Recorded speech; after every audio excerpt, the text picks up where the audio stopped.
Na primeira parte da primeira questão, a gente montou um somador completo. Então a gente precisa de 3 entradas nesse circuito todo, que são o A, o B e o Cin, já que ele é completo. Então, respectivamente, no A, no B e no C, daquele nosso módulo. A gente, então, quando faz a lógica, sabe que o resultado da soma, que é um S, que inclusive está conectado aqui, ele precisa ser, logicamente, A, ou exclusivo B ou exclusivo Cin. A gente sabe que o C out do somador precisa ser A e B ou Cin, que está no AND com A e B novamente. Perdão, numa ou B. A gente então montou essas 3 portas, elas são o ou exclusivo, o ou e o AND. Então a gente tem, para fazer a soma, o A com o ou exclusivo com B, então os dois estão ligados aqui, e o resultado disso está em ou exclusivo com Cin também. E aí, por fim, a gente tem uma saída que vem para cá, para o resultado da soma.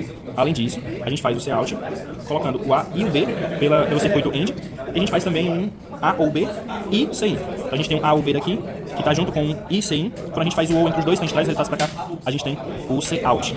Então, na tabela verdade, a gente tem esses resultados aqui, e a gente vai testá-los agora. Quando tá... Dá pra pegar a tabela também? Tá. Quando tá tudo em zero, os dois resultados são zero. Quando a gente tem o Cin ligado só, a gente tem 1 e 0 em soma e C out. Quando a gente tem só o B, a gente fica com 1 e 0 também. Quando tá em B e Cin, fica só o C out ligado. Quando a gente tem só o A, 1 e 0. Quando a gente tem A e o Cin, a gente tem 0 e 1. Quando a gente tem A e B, a gente tem 0 e 1. Quando a gente tem os 3 ligados, A, B e Cin, a gente tem o S e o C out ligados. A segunda parte da questão é muito parecida com a primeira, que a gente está montando um subtrator e ele tem quase os mesmos resultados com uma diferença só. Então, na lógica, o D, que é o resultado da diferença, ele continua sendo o exclusivo entre a entrada A, B e o borrow-in, que agora não é mais Cin, é borrow-in, não é carry-in. Então a gente não fez nenhuma alteração nessa parte do circuito porque a diferença dá os mesmos resultados lógicos. Já o borrow-out tem uma diferença que é a negação do A. Então a gente pode só trocar o A para ser A barrado nessa parte do circuito e a gente vai ter os resultados do subtrator. Então foi basicamente essa a diferença que a gente fez. A gente usou o A barrado aqui no módulo e a gente deve ter os resultados dessas duas colunas aqui. A gente vai testar isso agora. Então aqui no módulo a gente tem agora as saídas D e borrow-out. Então a gente tem essa tabela e a gente quer ver os resultados. Então com tudo zerado a gente tem 0 nos dois. Com só o borrow-in ativo a gente tem os dois ligados. Com só o B ligado a gente tem os dois ligados novamente. Com o B e o borrow-out ligado, a gente tem só o borrow-in, perdão, tem o borrow-out ligado. Com só o A ligado, a gente tem D, mas não tem o borrow-out. Com o A e o borrow-in ligados, a gente não tem nada. Com o A e o B ligados, a gente também não tem nada. E com os 3 ligados, A, B e borrow-in, a gente tem os dois ligados, tanto D quanto borrow-out.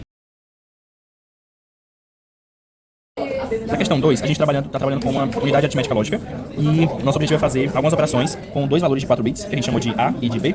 Esses valores são para o A 1001 e para o B 0100. Então a gente conectou os cabos verdes a entradas que são fixas, essa trilha vermelha, essa trilha cinza.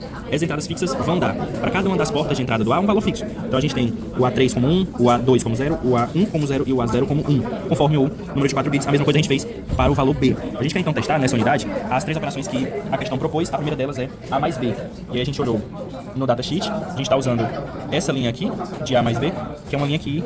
Perdão, essa aqui de baixo, que é uma linha que precisa de seletores high, low, low e high. Então a gente colocou os seletores nesses cabos roxos, eles estão recebendo respectivamente high, low, low e high. Aí eles alimentam também a unidade lógica e as nossas saídas estão aqui em amarelo vindo para os LEDs. A gente está com o carry ligado e com o seletor M também em low. O seletor M está em low porque a gente está fazendo uma operação aritmética e não uma operação lógica, então é importante colocar o M no ground. Além disso, a gente, claro, está com só os fios de alimentação, um fio no VCC, o outro no ground, e aí o nosso objetivo é ver então a resposta da operação A mais B, que seria 1001 mais 100, no caso 1101. Então, para a primeira letra está correta, a gente vai mudar agora de função. No segundo item da segunda questão, então, que é o item B, a gente tem a operação AB-1. A gente está usando essa linha aqui, que está circulada de seleção, que é uma linha de seletores high, low, high, high. A gente colocou aqui nos cabos roxos high, low, high, high. E a gente quer a saída de 1001 e 100, resultado disso, menos 1. E quando a gente faz a operação, dá como se fosse 0 menos 1. E aí 0 menos 1 dá 1, 1, 1, 1. E o carry out acaba recebendo 1, porque é como se ele, na verdade não é um carry, seria um borrow, é como se ele desse uma dívida para a próxima casa. Então se você coloca aqui, como a gente colocou esse fio azul, no CN-4, a gente tem um borrow out para uma próxima casa da operação, para um quinto bit da operação. Então aqui ele está ligado porque ele está passando esse quinto bit e todos esses estão como 1 conforme a operação deveria ser. No terceiro item, que é o item C, a nossa operação é agora A mais 1. E aí, como a gente não tinha a operação A mais 1 na tabela da unidade lógica, então a gente fez com que o B valesse 1. Então, a gente só fez uma alteração do B que valia 0, 1, 0, 0, para agora ele valer 0, 0, 0, 1.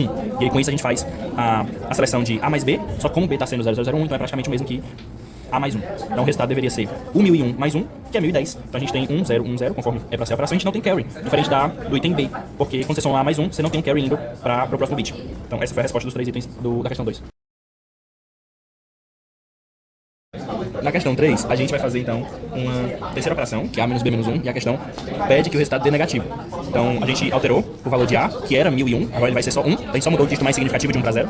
O A agora vale 0001, o B continua valendo 100. Então a gente está fazendo a operação de 1 menos 100, que em base decimal é 4, então é 1 menos 4, e menos 1 também. Então a gente alterou os seletores para fazer o A menos B menos 1, então agora eles estão com low, high, high e low. E o nosso resultado deve ser, em base decimal, 1 menos 4, que é menos 3, menos 1, que é menos 4. E quando a gente faz isso, a gente tem 0011. E aí o nosso bit de carry, que é o 100 mais 4, vai ficar aceso, porque ele vai levar um carry para um possível quinto bit.